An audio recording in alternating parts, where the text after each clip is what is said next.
He's going to ban COVID vaccine passports in the state, making many of us want to move to the state of Florida. Here is the story. This is from Business Insider. There's Ron DeSantis wearing his good old mask here. It says that Florida Governor Ron DeSantis says he plans to issue an executive order forbidding businesses from requiring so-called vaccine passports across the state. So DeSantis said at a news conference on Monday that he would introduce an executive function designed to prevent businesses from refusing to serve customers who were unable to prove they had been vaccinated, while seeking support from the Republican legislature to enshrine the act into law. He says that DeSantis was speaking after reports that the Biden administration was coordinating efforts by private companies and federal agencies to develop a plan that will allow people to prove they've been vaccinated against COVID-19 in order to gain access to some businesses, offices, or restaurants.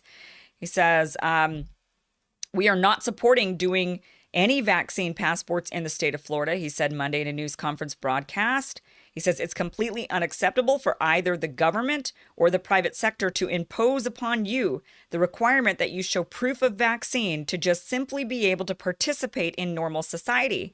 You want to go to a movie theater? Should you have to show that? No. You want to go to a game? Should you have to show that? No. You want to go to a theme park? No. We're not supportive of that.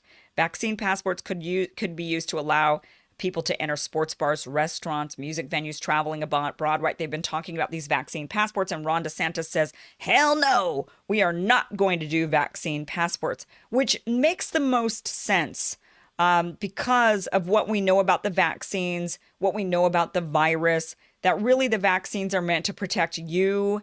And if you are vaccinated and you go to a venue and the person next to you is not vaccinated, the point of the vaccine is you're supposed to be protected, and it shouldn't matter as much to you if the person next to you chooses not to be vaccinated. You are protected. You're not carrying it around. You're not going to get sick. And that's kind of the important factor. So, this makes a lot of sense that he would say this isn't something that Floridians are going to want to do. And we don't want some businesses to do it and others not to. Now, I do have a little bit now. I have slightly mixed feelings about this a little bit because I definitely don't want to have to show a vaccine passport. I know a lot of people are really, really worried about vaccine passports because a lot of people don't want to take the vaccine. It's an experimental medicine at this point. It is not an FDA approved vaccine. Every vaccine I've ever taken in my life was FDA approved. These are not. And until we know all the side effects, I don't feel comfortable taking something that is just at this stage experimental. And a lot of people feel that way.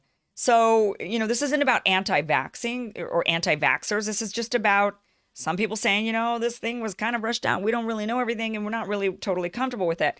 On the same token, I do think that some businesses, on some level, you got to say, well, that should the business get the choice?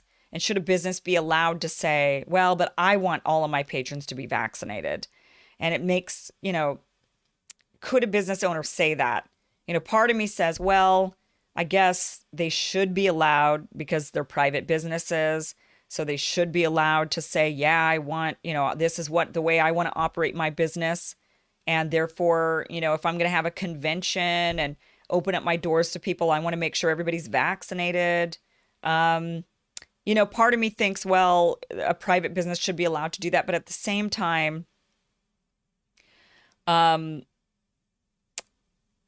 definitely I don't think the government should be, when it comes to maybe a job, I think that it's, maybe the happy medium on this one, if we're to compromise this issue, is I would say, okay, allow private businesses to require vaccines for patrons if they want to. So it's going to limit your business if you do that, obviously. You're going to be limiting the number of people who are going to want to show up to your business, but that's your choice, I would think, right? So I could say, though, that you maybe could require vaccine passport. You could say we're banning vaccine passports for employment. You cannot force people to be vaccinated for their job. That is something you can't do.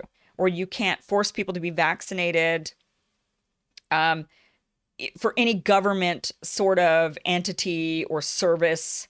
And certain maybe emergency services, obviously, you can't force vaccinations. But I kind of sometimes a little bit of me thinks, well, maybe they should be allowed to allows, maybe small businesses or private businesses should be allowed to say, well, but we want patrons who visit to be vaccinated. Maybe they could do that. Maybe they could compromise on that one a little bit. I don't know.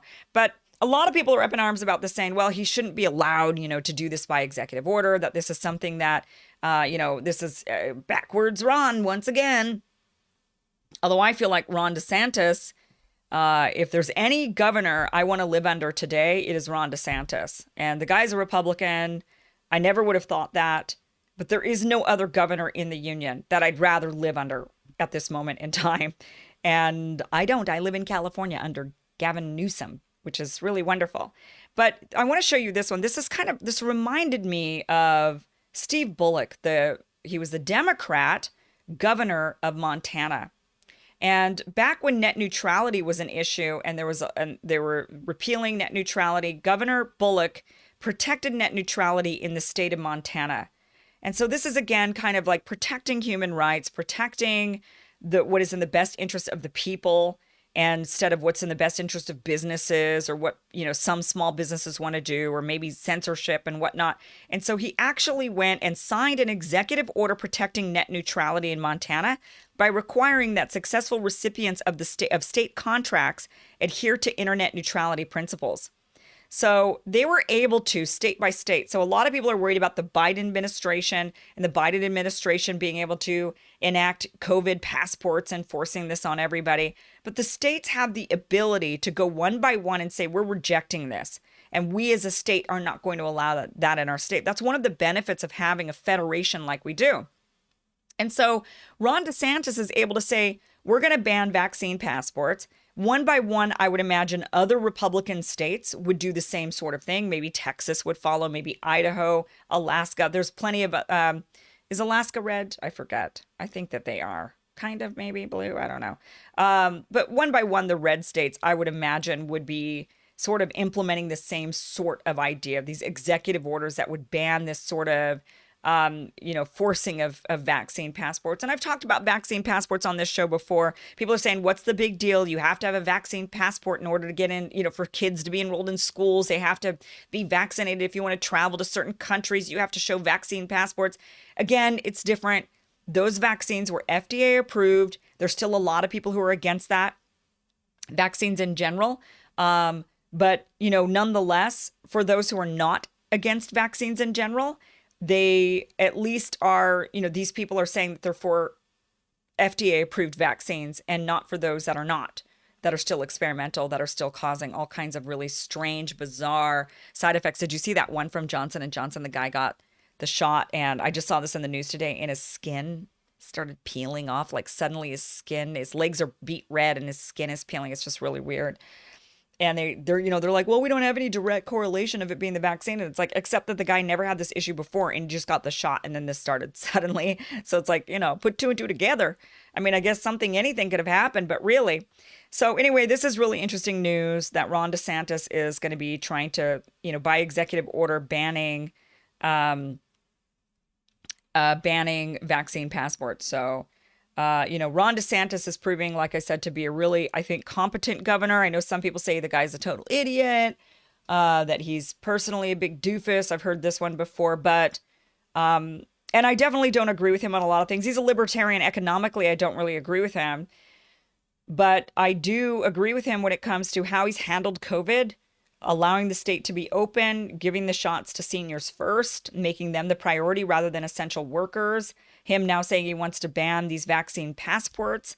Him, he made a climate action committee in order to watch the rising oceans around Florida. He's right away got in there and said to the legislature, the people voted to legalize marijuana, to decriminalize marijuana, and that's what you need to do. You need to stop halting the process. You're anti-democracy. And so I feel like he's done a lot of things that have actually been really, really great. I don't agree with everything, but I certainly at this stage would prefer to live under Ron DeSantis than any other governor in the union at the moment. So that's that. All right. Let's talk about Democrats not wanting to get out of Afghanistan, shall we? So let's look at this video clip. This is Senator Tammy Duckworth. When asked about Afghanistan and Trump's wanting to get out of Afghanistan, Trump's plan to withdraw the troops. Now, that deadline is coming up. May 1st is the deadline, and we are approaching April here in just a mere couple of days. So there's only about 32 or 33 days that we're supposed to be getting out of Afghanistan altogether, according to the deal that Trump made with the Taliban. And this is what Tammy Duckworth had to say. Now, she's a Democrat senator from Illinois. This is what she had to say. And by the way, she served in the military. I believe she lost her legs from serving. So she is a combat veteran. Definitely she has served her country, and she's got a lot to say about this. But this is what she had to say about removing troops from Afghanistan. Well, I don't believe in artificial timelines. I want our troops to come home, absolutely, but I want them to come home in a way that we don't have to send them back 3 months later, 6 months later. And so, I look, as a soldier, you never tell your enemy, hey, by the way, we're leaving next week on Tuesday at 3 p.m. You don't do that, because that just, you don't tell your enemy what your actions are going to be. That's just common sense. What I would like to see is a repeal and re-debate of the AUMF, which are the guidelines